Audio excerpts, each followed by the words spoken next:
Hi teachers! Today we're talking about how to teach the Beethoven Sonata in G Major, Opus 49, number 2, the first movement. It sounds like this.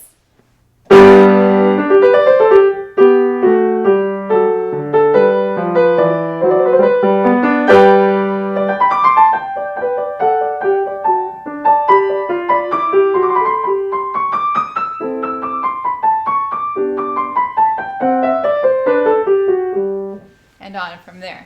This is such a great piece, and I do believe it's the easiest sonata that Beethoven wrote. I also have a blog post and video about which ones are the easiest Beethoven sonatas, so I'll link that and be sure to check that out because I talk about more than just this particular movement. This was my first Beethoven sonata movement, and I remember as a child how proud I was to be playing a Beethoven sonata, and I do love teaching this piece as well. It's a great example of straight up classical era style. It's very refined, light, beautiful, balanced. It has all of those features that we think of when we think of straight up classical style. It's not easy. Even though it's the easiest Beethoven sonata, it's still not easy. So RCM has this on their level 8, and for my Illinois colleagues, this is on our AIM level 9. But I do think it's totally doable for that level, and it's a great teaching piece. I'm looking at this today in my Henley text. It's also in Masterwork Classics if you have a student working through that repertoire series, and I'll be sure to link those in the description below. There are more editions listed in that blog post about the easiest sonatas as well. So again, check that out. All right, so our students need to know several things in order to play this beautifully and not just be playing the notes. It's in G major, so the key signature is not a big problem. Anytime we're playing Beethoven or playing sonata form, we want to understand the basic harmonies involved. I mean, really, if you understand tonic and dominant, 1 and 5, you're going to understand a lot of this piece. Beethoven does not stray too far from tonic and dominant. So the first theme is always in the tonic when we're in sonata form. So we've got this lovely introductory chord with these little triplets.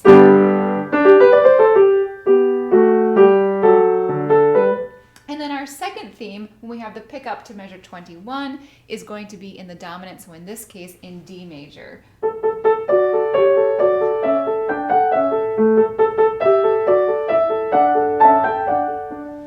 And then, of course, when you get to the recapitulation, we're going to have G major for our first theme again, and then we should stay in G major to finish the piece. So that second theme should also be in G major. And yes, that's what happens. Measure 61, the recap begins in G, and then when we get down to the pickup to 89, we have the second theme in G. And then by the end of the page in my edition, you've finished the whole piece very clearly in G. Now, Beethoven is known primarily for being a master developer, and this is what I always want my students to remember once they've played some Beethoven, that any guy who could take this and make a 7+ minute symphony movement out of just those 2 pitches, that one little motive, he is a master developer. Ironically, in this sonata, the development is not very long. So the exposition and recapitulation are very balanced, but we only have this short development. It's a lovely development. I love that it begins right on D minor. So whereas you've ended the exposition in D major, we have the shocking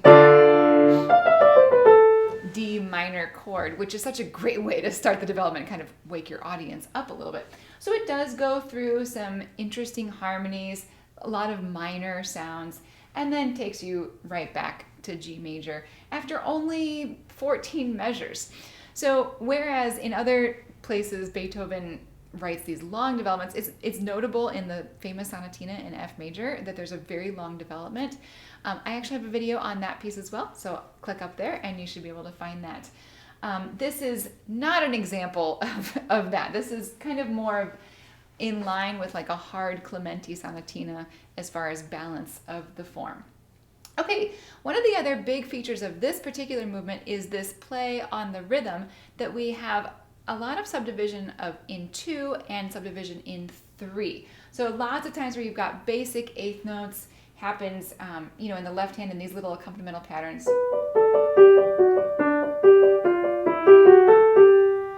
then we also have a lot of triplets, even from that very opening motive. But then later, measure 15, left hand gets to play triplet broken chords. And the right hand's motive also is in triplets. One of my other favorite parts of this movement is these scales that happen towards the end of the exposition, and they are again in triplets.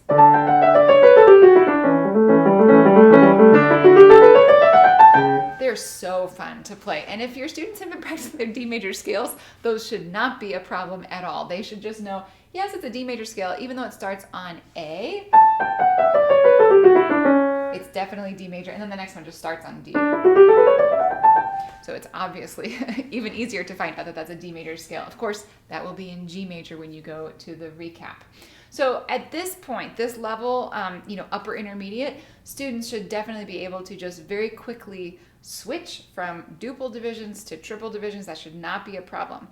Now, one of the ways that I make sure my students are always keeping up that skill is that when they play their scales as their warm-up, whatever the key is for the week, we put one metronome speed on, and they play 2 octaves eighth notes,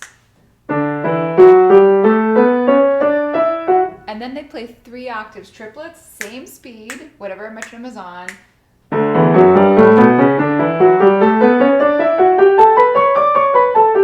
and then we also do 16th notes, same speed again. So I know I've mentioned that in other videos, but that's what I'm talking about, and that would just be for the warm-up. You could certainly do that in G or in D to work with this piece specifically, but I also just have my students do it whatever scale they're currently working on. That's their routine, to regularly feel the division of 2, 3, and 4 with a constant pulse that is not changing.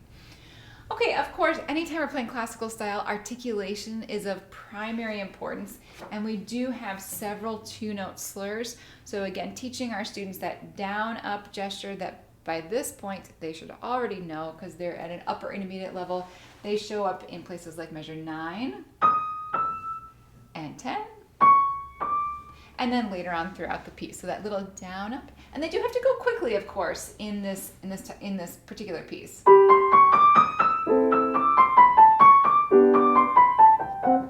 Always lifting after the slurs in this style so that you get that nice little breath, and it gives it that dance-like lilt and beautiful shape to it.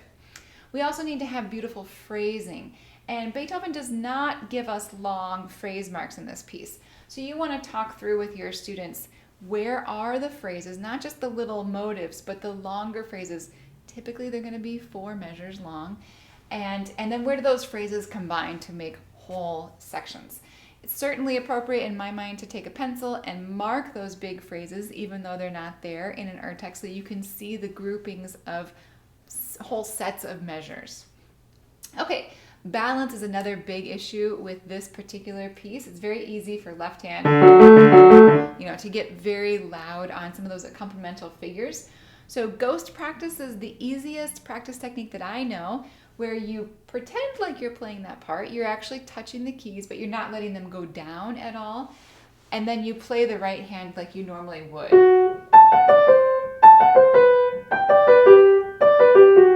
Once you can do that, which is very hard the first time, then you just let the left hand barely come in, just enough that you can hear it, but just barely.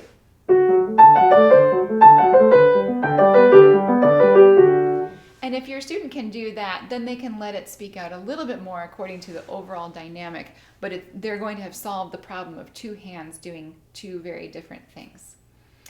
Lastly, I think it's important in any sonata movement that our students are aiming for a steady tempo throughout the whole movement. It's very tempting when you get these lovely changes in dynamics and changes in, the character of the theme, which at the beginning is heroic. And then in the second theme, it's much more lyrical. It's very tempting then to change your tempo, or to at least not keep it constant throughout each of those sections. So teachers, we have to just call our students' ears to whether or not they are playing steadily in general, or they can of course use the metronome as that outside source to keep them accountable to playing steadily. All right, I hope that gives you a few ideas on how to teach this lovely upper intermediate Beethoven Sonata movement. If you have any other pieces you'd like me to cover in a video here on my channel, feel free to leave a comment below. Don't forget to check out that blog post and other video about the easiest Beethoven sonatas. And please subscribe to my channel and share this video with a friend if you found it helpful. I wish you all the best in your teaching and playing.